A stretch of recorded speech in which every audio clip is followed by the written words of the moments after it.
Tenth के पहले chapter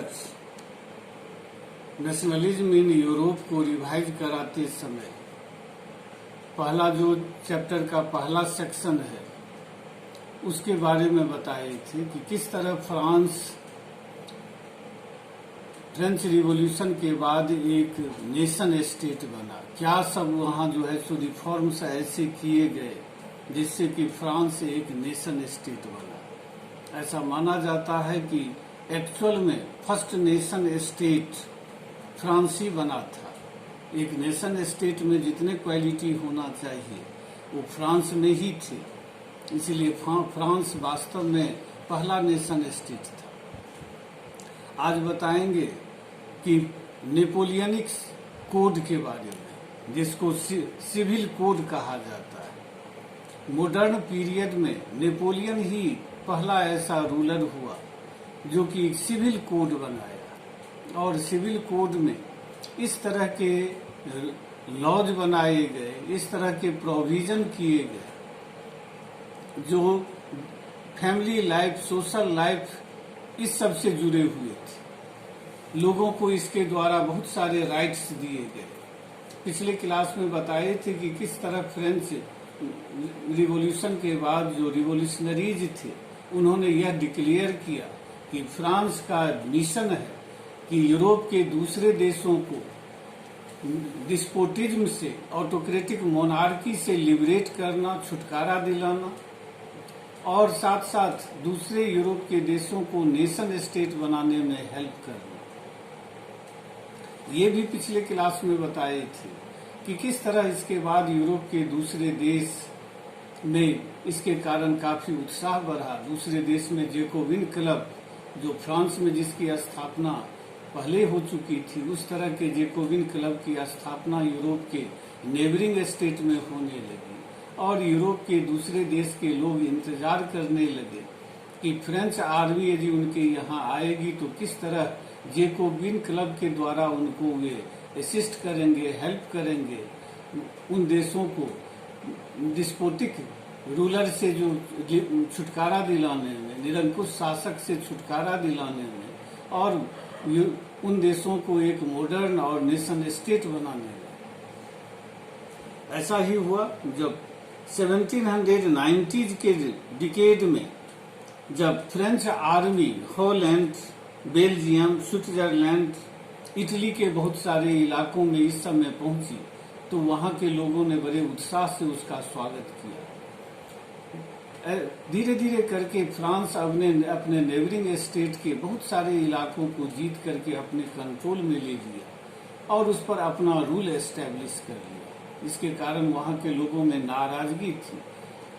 ये उसका निगेटिव पॉइंट था, लेकिन पॉजिटिव पॉइंट यह था कि नेपोलियन जो उस समय फ्रांस का रूलर था, उन फ्रांस ऑक्युपाइड जो कंट्रीज थे, जो टेरिटरीज थे, उसमें बहुत सारे ऐसे रिफॉर्म्स उसने लागू किए जो वह फ्रांस में पहले ही उस तरह के रिफॉर्म्स ला करके फ्रांस को एक मॉडर्न स्टेट बना चुका था। जैसे इसी क्रम में नेपोलियन ने 1804 में सिविल कोड लागू किया, जिसको नेपोलियनिक कोड के नाम से भी जाना जाता है। ये डेट 1804 जब सिविल कोड या नेपोलियनिक कोड को लागू किया गया, ये याद रखने वाली जो है सो डेट है, ईयर है। और यही ईयर था 1804 जब नेपोलियन अपने आप को फ्रांस का एम्परर डिक्लेयर किया और वहां के डेमोक्रेसी को डिस्ट्रॉय कर दिया। जिस ऑटोक्रेटिक रूल के अगेंस्ट में फ्रेंच रिवॉल्यूशन हुआ था, उस ऑटोक्रेटिक मोनार्की को फिर से फ्रांस वापस ले आया नेपोलियन बोनापार्ट। यह नेपोलियन बोनापार्ट के जीवन की सबसे बड़ी गलती थी, लेकिन इसके बावजूद भी नेपोलियन का इम्पोर्टेंस फ्रांस के लिए और दुनिया के लिए कम नहीं हो जाता है। खास करके नेपोलियन का सिविल कोड उसको एक अविस्मरणीय व्यक्ति बनाता है, एक ऐसा ऐतिहासिक पुरुष बनाता है जिसे इतिहास कभी भूल नहीं सकता है। नेपोलियनिक सिविल कोड के द्वारा सबसे पहले जो पहला जो इम्पोर्टेंट उसमें बात थी कि जितने भी तरह के जन्म आधारित बर्थ पर बेस्ड जितने भी तरह के प्रिविलेज थे उस सब को उसने खत्म कर दिया। यानी कि अब कोई भी क्लर्जी और नोबिलिटी क्लास के लोगों को किसी भी तरह का प्रिविलेज प्राप्त नहीं था।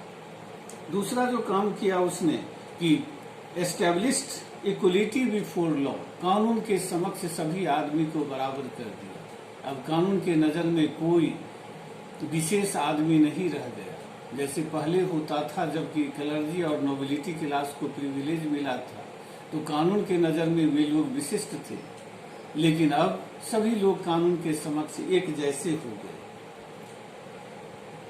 तीसरा इम्पोर्टेंट काम किया कि secured the right to property, निजी संपत्ति के अधिकार को उसने मान्यता प्राप्त की, उसको संरक्षण प्राप्त किया। इसके अंतर्गत अब जिसके पास जो संपत्ति थी उसको कोई ले नहीं सकता था, गवर्नमेंट भी उसको नहीं ले सकती थी। किसी आदमी की संपत्ति उस आदमी की इच्छा के विरुद्ध गवर्नमेंट को भी लेने का राइट नहीं था। ये तीन इम्पोर्टेंट जो प्रोविजन थे सिविल कोड में। इसके अलावे इसी सिविल कोड के द्वारा उसने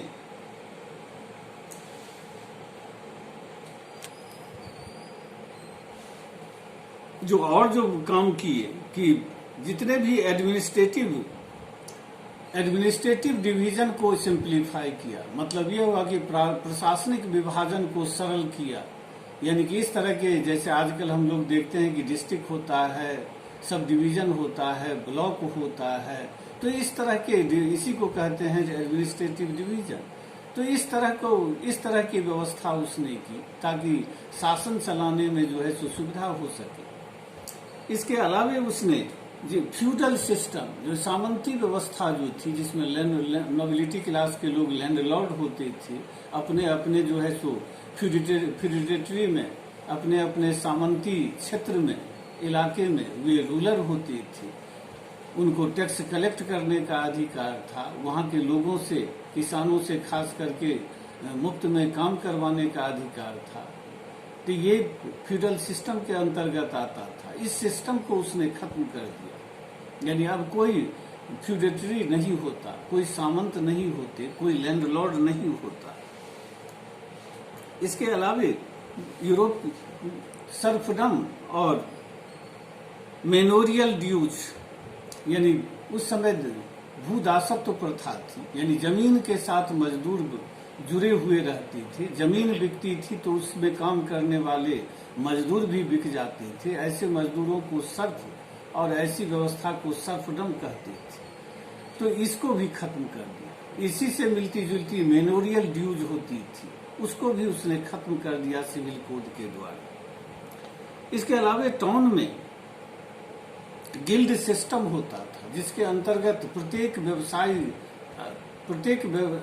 तरह के व्यवसाय से जुड़े हुए लोग अपना एक अलग संगठन बनाते थे और ऐसे बिजनेसमैन का अपना संगठन जो होता था वो गिल्ड कहलाता था। जैसे उदाहरण के लिए राइस ट्रेडर, चावल का व्यापार करने वाले का अलग गिल्ड होता था। गोल्ड और सिल्वर के व्यापार करने वाले, बिजनेस करने वाले लोगों का अलग गिल्ड होता था। कपड़ा बनाने वाले, टेक्सटाइल के अलग जो है सो गिल्ड होते थे। ये गिल्ड सिस्टम बाहर से टाउन में आकर के व्यापार करने वाले लोगों को परेशान करते थे। बाहर से टाउन में आकर के व्यापार करने वाले लोगों को ये किसी भी तरह की मदद नहीं करते थे, अपने गिल्ड का मेंबर नहीं बनाते थे, जिसके कारण बाहर से आने वाले टाउन में जो व्यापारी थे वे टाउन में व्यापार नहीं कर पाते थे। इसको उसने खत्म कर दिया। इसके अलावा ट्रांसपोर्ट और कम्युनिकेशन सिस्टम को उसने में सुधार किया। पूरे देश को ट्रांसपोर्ट और कम्युनिकेशन सिस्टम से जोड़ दिया उसने। इसके अलावा जितने भी वेट्स और मेजर सिस्टम को एक तरह का किया। पूरे देश में यूनिफॉर्म मेजर सिस्टम और वेट सिस्टम जो को लागू किया। इन सब रिफॉर्म्स के कारण जो किसान थे, जो आर्टिजन थे, जो पीजेंट्स आर्टिजन यानी कारीगर जो काम मजदूर, वर्कर्स, बिजनेसमैन, ये सब ये नए नए प्राप्त आजादी का उपभोग करने लगे और ये सब इन सबको बहुत ज्यादा फायदा हुआ। अब इसके कारण व्यापार बहुत ज्यादा होने लगा। देश के भीतर इंटरनल ट्रेड और एक्सटर्नल ट्रेड में बहुत वृद्धि हुई। इस सब के कारण जो है सो लोगों का देश के भीतर एक इलाके से दूसरे इलाके आना जाना आसान हो गया। पूंजी का कैपिटल फ्लो यानी पूंजी का प्रवाह एक देश के एक कोने से दूसरे कोने तक पूंजी का जो है सो आवागमन आसानी से होने लगा। ये सब फायदा हुए।